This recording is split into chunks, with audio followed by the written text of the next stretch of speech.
이 글에서는 아동학대를 나타내는 징후를 설명한다. 어린아이가 주변의 사람들에게 격당하고 상처받는다는 것을 생각하면 무섭다. 하지만 참 불행하게도 아동학대는 각보다 훨씬 더 일반적으로 발생하고 있다. 눈앞에서 또는 지역사회에서, 심지어 집 안에서 일어날 수도 있는 일이다. 아동학대는 사회 경제적 수준이나 문화, 성별에 상관없이 일어난다. 세계보건기구 WHO는 성인의 1월 4일 정도가 어릴 때 신체적 학대를 당한 적이 있다고 보고한다. 성인의 25% 정도가 어릴 때 학대를 당한 적 있다는 뜻이다. 하지만 아동학대는 징후가 있어 이것을 알면 아동학대를 탐지하는 데 도움이 된다는 점은 다행스럽다. 아동학대를 파악하는 방법 아이에게 소리를 지르거나 엉덩이를 때리는 것이 학대로 간주될까? 하는 궁금증이 들 수 있다. 학대의 유형을 알고 나면 이 질문에 대한 답을 좀 더 쉽게 찾을 수 있을 것이다. 정서적 및 심리적 학대, 아이가 원하는 것을 무시하는 것을 말한다. 아이의 감정적 필요나 아이가 원하는 것을 무시하는 것이 모두 다 여기에 포함된다. 아이에게 쓸모없는 사람이라고 말하거나 행동으로 표현하는 것도 이러한 유형의 학대에 포함된다. 가정이나 사회적으로 아이를 격리시키는 것도 학대에 해당된다. 이해하기 가장 어려운 유형의 학대이자 감지하기 어려운 유형의 학대이다. 신체적 학대, 이 유형의 학대는 어린이에게 부상을 입히는 것을 말한다. 폭력뿐만 아니라 신체적인 처벌이나 치료가 필요한 상황을 그냥 방치하는 것도 유형의 학대에 포함된다. 신체적 또는 정서적 방치, 아이를 버리거나 아이가 필요로 하는 것을 들어주지 않는 것을 말한다. 의식주뿐만 아니라 교육, 치료, 보호 같은 기본 필요를 충족시켜주지 않는 것이 모두 다 포함된다. 감정적으로 방치하는 것도 유형의 학대에 해당된다. 성적 학대, 아이에게 성적인 행동을 가하거나 위협하거나 모욕하는 것을 말한다.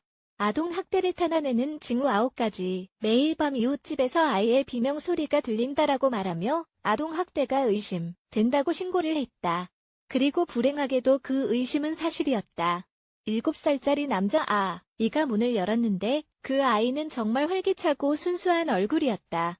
그런 아이가 학대를 당할 거라고는 꿈에도 상상하지 않았다라고 말했다. 이런 상황을 감지하는데 도움이 되는 것은 직감이다.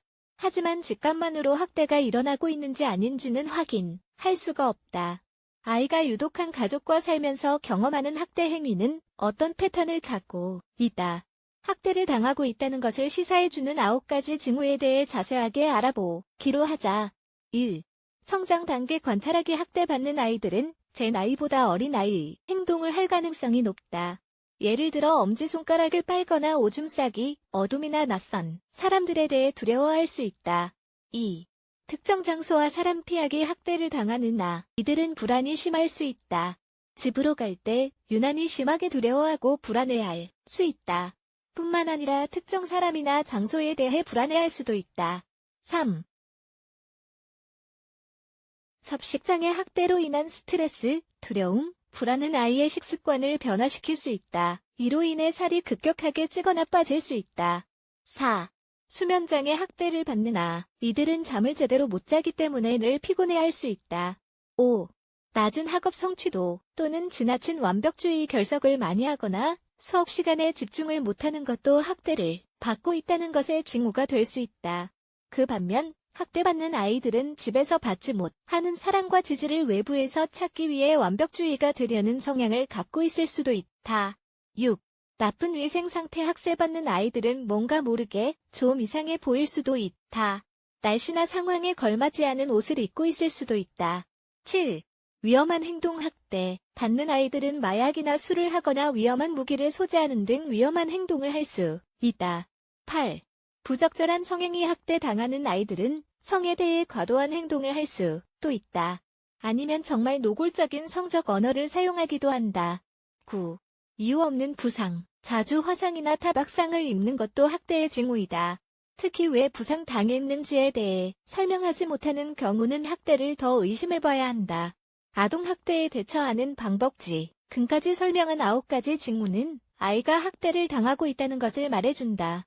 아이가 학대를 당하고 있는 것으로 보이면 가만히 지켜볼 게 아니라 어떤 조치를 취해야 한다. 아이가 필요로 하는 도움을 주어야 한다. 경찰이나 상담가, 학교 상담 선생님에게 연락을 해보자. 연락을 하는 것이 옳은 일이니 걱정하지 말고 연락하자.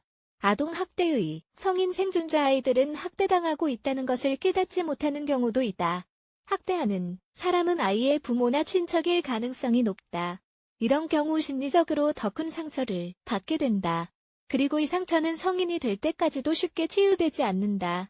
아이가 받은 학대 유형에 따라 다르겠지만 어릴 때 학대를 받았던 사람들은 다음과 같은 심리적인 문제를 경험할 수 있다.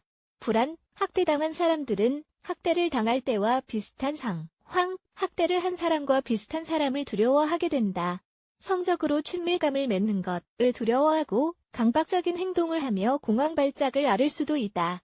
분노, 학대를 한 사람, 심지어 스스로에게도 심한 분노를 느낄 수 있다. 학대를 당할 때 그 상황을 그만둬야 한다고 생각했을수록 더 그렇다. 자기 파괴적 행동, 학대받은 성인은 마약이나 술에 중독될 수 있다. 자해를 할 수도 있고 성장할 수 있는 기회를 자꾸 놓칠 수도 있다.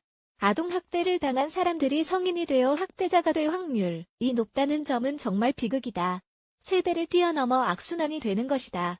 아동학대, 극복하기 심리치료를 받으면 학대로 인한 상처를 치유할 수 있다. 심리치료는 학대를 받은 사람이 분노, 아픔, 고통, 좌절감 등의 감정을 표현할 수 있게 하며 다시 안정감을 회복할 수 있게 도와준다. 이외에도 명상, 역할놀이, 지지해주는 소모임에 참여 등이 상처를 회복하는 데 도움이 될 수 있다. 그리고 예술도 치유 효과가 있으며 숨겨진 재능을 발견할 수 있게 해준다. 부모는 아이의 성장 과정이 아이의 미래에 어떤 영향을 미치는지 이해해야 한다.